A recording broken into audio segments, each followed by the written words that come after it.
नमस्कार, मैं विष्णुकांत उपाध्याय आप सभी का एक बार फिर से स्वागत करता हूं आपके अपने YouTube चैनल बीएचयू वाले द हिस्टोरिका पर।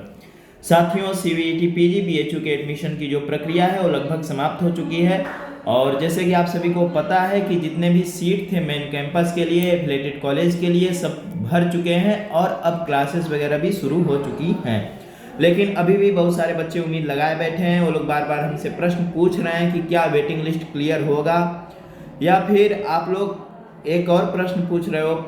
वो प्रश्न ये है कि हॉस्टल अलॉटमेंट कैसे हो रहा है। क्या जिस दिन हम आ रहे हैं हॉस्टल के वेरिफिकेशन के लिए, क्या उसी दिन हमें रूम अलॉट हो जाएगा, क्या हम अपना सामान लेकर आएँ।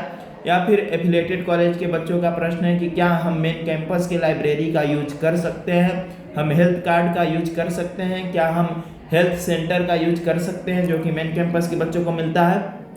तो ऐसे तमाम प्रकार के प्रश्न आप लोगों के आ रहे हैं, तो हम सोचे क्यों ना जानकारी एक वीडियो के माध्यम से आप लोगों को दे दी जाए। तो सबसे पहले हम बात करेंगे कि क्या आपका वेटिंग लिस्ट क्लियर होगा या नहीं होगा। तो देखिए, अभी भी बच्चों को पेमेंट का लिंक जा रहा है। जैसे कि हम बार बार कहते हैं कि वेटिंग लिस्ट जिनका है उनका चांस है अभी एडमिशन का, यानी कि वो एडमिशन के दौर से अभी बाहर नहीं हुए हैं। यानी कि अगर आपका वेटिंग लिस्ट दिखा रहा है तो हो सकता है कि अगर कोई सीट छोड़े आपके कोर्स का, जैसे कि डीयू वगैरह के रिजल्ट आ गए हैं, या कुछ बच्चे जब क्लास वगैरह कर रहे हैं तो उनको पसंद नहीं आ रहा है कॉलेज कैंपस, तो तब भी वो अपना एडमिशन कैंसिल करा रहे हैं। तो जैसे जैसे एडमिशन कैंसिल होगा वैसे वैसे अगर सीट खाली होंगी तो जो लोग वेटिंग लिस्ट में हैं उनको मौका मिलेगा।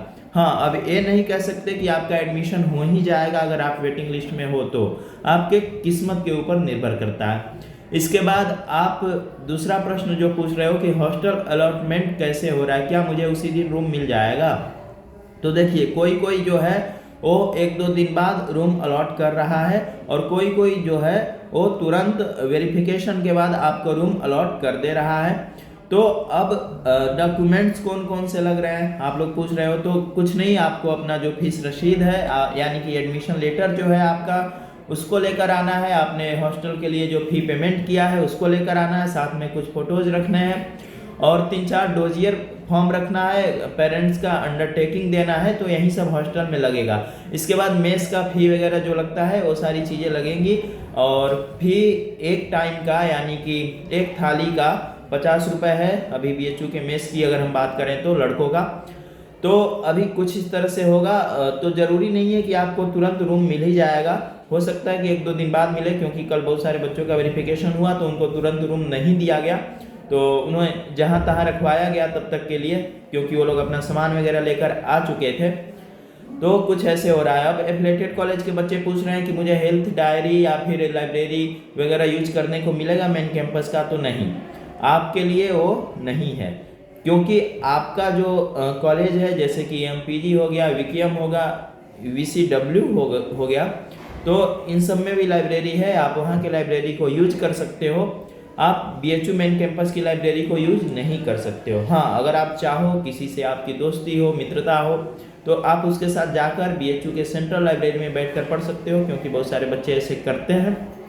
तो अब आपके ऊपर है, खैर आपको वहाँ से आना यहाँ काफ़ी दूर पड़ जाएगा अगर आप बीसीडब्ल्यू के साइड रहते हो तो। लेकिन हाँ, आपको ऐसे ऑफिशियली यूज करने नहीं दिया जाएगा। तो ये सारी चीज़ें हैं। अब दूसरी बात आप लोग बार बार पूछ रहे हो कि फ़ी रिफंड कैसे हो रहा है, यानी कि हम एडमिशन कैंसिल कराना चाहते हैं तो ऑनलाइन होगा या ऑफलाइन होगा।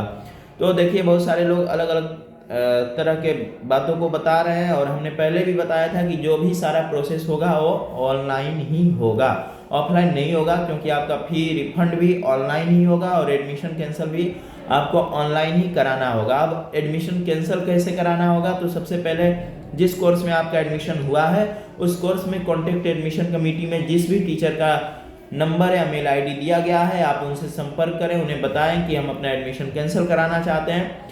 तो फिर वो बताएंगे कि आपको क्या करना होगा। आपको मेल करना होगा, कुछ मेल आईडी आपको दिए जाएंगे, उस पर मेल करना होगा। बाद में अब फिर रिफंड वगैरह को लेकर आपके पोर्टल पर ही सारी चीज़ें आएंगी। अगर नहीं आई तो फिर दूसरा प्रोसेस क्या होगा, इसके बारे में भी हम जानकारी दे देंगे, क्योंकि अभी किसी भी बच्चे का फी रिफंड नहीं हुआ है और इसमें टाइम लगता है। इसमें लगभग 1 महीने 1.5 महीने का टाइम लग जाता है, तो आप लोग इंतज़ार कर लें। बाकी अगर आप यहाँ से एडमिशन कैंसिल कराना चाहते हो तो करा सकते हो, कहीं और एडमिशन लेना चाहते हो तो ले सकते हो। तो अगर ये हमारी जानकारी आप लोगों को अच्छी लगी हो तो हमारे चैनल को सब्सक्राइब कर लीजिएगा, ताकि ऐसे ही महत्वपूर्ण जानकारी हम आप लोगों को देते रहें। आज के लिए इतना ही, धन्यवाद।